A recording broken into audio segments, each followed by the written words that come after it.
The Apollo University, University of Leicester, 35 lakhs fees for 3-year BTech CSE UK.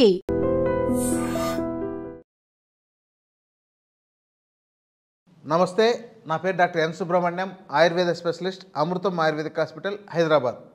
బలహీనత నాకు energy ఉండడం లేదండి, చాలా బలహీనంగా ఉంటాను, ఎప్పుడూ నీరసంగా ఉంటుంది, ఏ పని చేయబుద్ధి కాదు, పడుకోవాలనిపిస్తుంది. ఈ బలహీనత నుంచి ఎలా బయటపడాలి, అసలు మంచి శక్తి రావాలంటే ఏం చేయాలి, మంచి ఉత్సాహంగా ఉత్తేజకరంగా ఉండేటట్టు చేయాలంటే మాకు ఏవి అందుబాటులో ఉన్నాయి చెప్పండి అని అంటున్నారు. ఇది చాలామంది ప్రేక్షకుల నుంచి వచ్చిన ప్రశ్నలకే నేను ఇక్కడ సమాధానంగా చెప్తున్నానండి. ఈ బలహీనత ఎందుకు వచ్చింది అనే దాన్ని మీకు మీరే శోధించుకోవాలి. మీకు సరిపడినంత రక్తం ఉందా, మీ యొక్క ఆహారం సక్రమంగా జీర్ణమవుతుందా, సమయానికి ఆకలి వేస్తుందా, విరేచనం సక్రమంగా అవుతుందా మీరు గమనించండి. ఇవన్నీ సక్రమంగా ఉన్నప్పుడు మీకు బలహీనత వచ్చే అవకాశాలు లేవు. మీ ఆహారం సక్రమంగా జీర్ణం కాకపోతే, మీ యొక్క పోషకాహారం సక్రమంగా మీ శరీరానికి శోషణ జరగకపోతే మీకు బలహీనత వస్తుంది. రెండవది, మీ మోషన్ అంటే మీ మలాలు లోపల శరీరంలో పేర్కొన్న మలాలన్నీ కూడా సక్రమంగా బయటకు వెళితేనే మీకు బలహీనత తగ్గుతుంది. ఇక ఈ రెండు మీరు చేస్తున్నారు, అవి కూడా బాగున్నాయండి అంటున్నారు. మరి తర్వాత మళ్ళీ అయినా సరే నాకు బలహీనత వస్తుందండి, చాలా బలహీనంగా ఉంటున్నాను, నీరసం ఉంటుంది, ఎప్పుడు నీరసంగా పడుకోవాలనిపిస్తుంది అంటున్నారంటే మీరు తగిన పోషకాహారం తీసుకోవడం లేదు. మరి పోషకాహారాలు ఎక్కడున్నాయి? మీరు మంచి చాక్లెట్లు తింటే అవుతుందా, లేదా మంచి బిస్కెట్లు తీసుకుంటే అవుతుందా, మంచి స్వీట్లు తింటే బలం వస్తుందా? మనకు బలం ఎక్కడ ఉంటుంది? ప్రకృతిలో ఎక్కువగా గింజధాన్యాల్లోనూ, కూరగాయల్లోనూ, ఆకుకూరల్లోనూ మీకు బలం ఉంది. తర్వాత మాంసాహారం అలవాటు ఉండే వాళ్ళకు మాంసాహారం ద్వారా కొంతవరకు వస్తుంది. అయితే వీటికంటే ఈ వెజిటేరియన్ ఫుడ్తోనే ఎక్కువ పోషకాలు అందుతాయి. ఇక్కడ మీరు వాటిని సహజ సిద్ధంగా స్వీకరించాలి. ఎలాగా? గింజధాన్యాలను మీరు ఉడికించి దానికి ఏదో మీకు రుచి కోసం ఒక మసాలా లాంటివి కలిపి వాటి తినాలి. అవి బాగా నమిలి తినాలి, బాగా జీర్ణమయ్యేటట్టు చూసుకోవాలి. అలాగే ఆకుకూరలు ప్రతిరోజు మీరు మినిమం ఒక 40 గ్రాములైనా ఆకుకూరలు తినగలిగేటట్టు ఉండాలి. అవి మీకు కావాల్సిన మైక్రో న్యూట్రిషన్స్ని మీకు అందించి మీరు తీసుకున్న ఆహారంలోని పోషకాలను సక్రమంగా శోషింప చేసుకోగలిగే శక్తిని కలిగిస్తుంది. ఈ ఆకుకూరలకు ఇంత మంచి గుణం ఉందండి. అంటే ఉడికించిన తర్వాత మీరు తీసుకునేది ఒక 40 నుంచి 50 గ్రాములు అంతే తప్ప నేను పచ్చి తీసుకొచ్చానంటే అది ఉడకబెట్టిన తర్వాత 20 గ్రాములే వచ్చిందంటే సరిపోదు.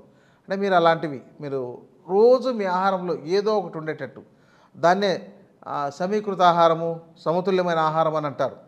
తర్వాత గింజలు, ఇప్పుడు శనగలు కావచ్చు, పెసలు కావచ్చు, బొబ్బర్లు కావచ్చు, మెంతులు కావచ్చు, సజ్జలు కావచ్చు, జొన్నలు కావచ్చు, వీటిని మొలకెత్తించి కానీ లేకపోతే నానబెట్టి ఉడికించి కానీ తీసుకోండి. తర్వాత డ్రై ఫ్రూట్స్ మనకు అందుబాటులో చాలా వరకు మనకు సీజనల్గా వస్తుంటాయి. వేరుశెనగలు, అలాగే బాదాం, కాజు ఇట్లాంటివన్నీ మనకు అందుబాటులో ఉన్నాయి. కానీ బాదాం ఈ సౌత్ ఇండియాలో మనకు బాగా దొరకదు, ఇది మన నార్త్ ఇండియా నుంచి వచ్చిన వాటిని తీసుకోవాలి. కానీ మనకిక్కడ లభించే వాటిల్లో యస్య దేశ ప్రసూతస్య తస్యం తచ్చౌషధం హితం అని చెప్తున్నారు ఆయుర్వేద శాస్త్రంలో. అంటే మీరు నివసించే ప్రాంతంలో ఏవే ఉన్నాయో వాటిని తీసుకోండి. అంటే మీ చుట్టుపక్కల అందుబాటులో ఉండేవి. మరి మీరు ఎప్పుడైనా మునగ గింజలు తీసుకున్నారా? అది వగరగా ఉంటుంది, తినడానికి రుచికరంగా ఉండదు.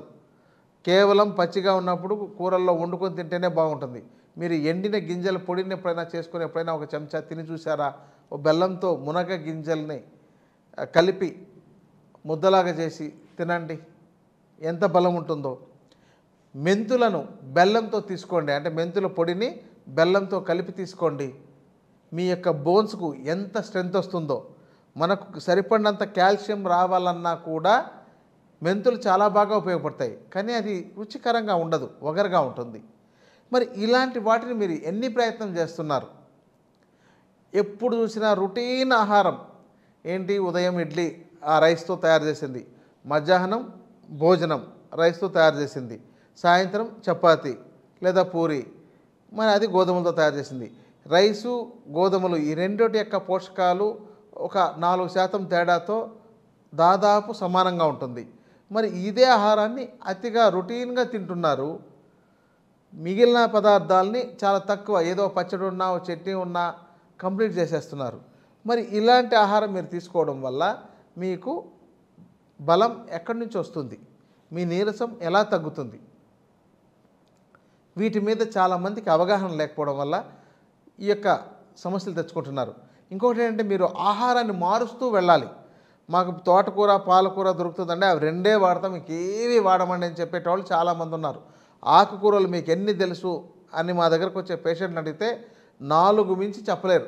తోటకూర పాలకూర మెంతికూర గోంగూర ఇంతే. ఇక ఒకటో రెండో కొంచెం ఎంతో కొంతమందికి తెలుసు. మనకు అందుబాటులో 300-400 రకాలు మనం ఉన్నాయి. మరి ఎంతమంది తెచ్చుకుంటున్నారు? గలిజేరుని తీసుకొచ్చి ఆకుకూరగా అప్పుడప్పుడు వండుకొని తింటే మీ కిడ్నీలు బాగా శుభ్రపడి కిడ్నీలు బాగా పనిచేస్తాయి. అలాగే కొండపిండి కూరను మీరు తీసుకొచ్చి వండుకొని తింటే మీ యొక్క కిడ్నీల్లో పేరుకున్న మలినాలన్నింటినీ బయటికి పంపిస్తుంది. అంటే దాంతో పేరుకున్న స్టోన్స్ లాంటివి, కిడ్నీ స్టోన్స్కు చాలా అద్భుతంగా పనిచేస్తుంది. మరి ఎంతమంది వాడుకుంటున్నారు? రేల పువ్వులను రేల ఆకులను తీసుకొచ్చి మీరు వండుకొని తింటే మీ యొక్క జీర్ణ వ్యవస్థలోని మలినాలన్నింటినీ చాలా బాగా బయటికి పంపిస్తుంది. మరి ఎంత వాడుకుంటున్నారు? అసలు రేల పువ్వులు వాడుతారా అనే ప్రశ్న అడుగుతారు. అదొక సీజన్లో అయితే ఎంత ఎల్లోగా ఎంత బాగా ఆకర్షణీయంగా ఉంటుందంటే వాటిని ఎవరు తీసుకొని వాడుకోరన్నమాట. రోజా పువ్వులను మీరు ఎప్పుడైనా రోజా పుష్ప లేహం తయారు చేసుకొని మీరు తీసుకుంటే మీ రక్తం శుద్ధి అవుతుంది. అంటే ఇలా ఒక్కొక్క పదార్థాలు ఒక్కో విధంగా పనిచేస్తున్నాయి. మీరు అరటి దూటని వండుకొని తింటే మీ యొక్క లివర్ని, మీ కిడ్నీని, మీ యొక్క లంగ్స్ని బాగు చేసేవి వాకుడుకాయలు, అలాగే బృహతి కంటకారి అని అంటే నేల మొలక అంటారు. వీటిని తీసుకొచ్చి మీరు వండుకొని తినగలిగితే మీకు మీ లంగ్స్ క్లీన్ అవుతుంది. ఇప్పుడు చాలామంది సిఓపిడి, ఐఎల్డి, అస్తమా, బ్రాంకైటిస్ ఇలా రకరకాల లంగ్స్ రోగాలు చెప్తున్నారు. దానికి ఎప్పుడు యొక్క స్ప్రేలు అంటే పఫ్ లాంటివి కొట్టుకోవడం, రోజు ట్యాబ్లెట్లు వేసుకోవడం, ఆ సిట్రిజిన్లు కానీ ఇలాంటివి వేసుకుంటే కానీ మాకు బ్రీతింగ్ సరిగా రాదు అనే వాళ్ళు చాలామంది ఉన్నారు. మరి ఎలా వస్తాయి? మీరు ఇలాంటి ప్రయత్నాలు ఏం చేయకుండా మీ యొక్క నేల ఉసిరిని కనుక మీరు తీసుకున్నట్లయితే మీ యొక్క లివర్ చాలా బాగా ప్యూరిఫై అవుతుంది. మరి మీరు ఎప్పుడు తీసుకుంటున్నారు? కనీసం ఒకవేళ చేదు వగరు రుచిగా బాగాలేదనుకుంటే వాటిని ముద్దగా చేసి తీసుకోవడం కానీ లేకపోతే ఎప్పుడైనా ఔషధంగా వాడడం కానీ ఎంతవరకు చేస్తున్నారు? ఇలాంటివి ఏవి చేయకుండా మీ ఆర్గాన్స్ బాగలేకుండా మాకు బలహీనత తగ్గిపోవాలంటే ఎలా తగ్గిపోతుంది? మీ ఆర్గాన్స్ బాగుండాలి, అలాగే మీ యొక్క మలాలు ఎక్కడ పేరుకోకుండా ఉండాలి, మీ యొక్క జీర్ణ వ్యవస్థ సక్రమంగా ఉండాలి.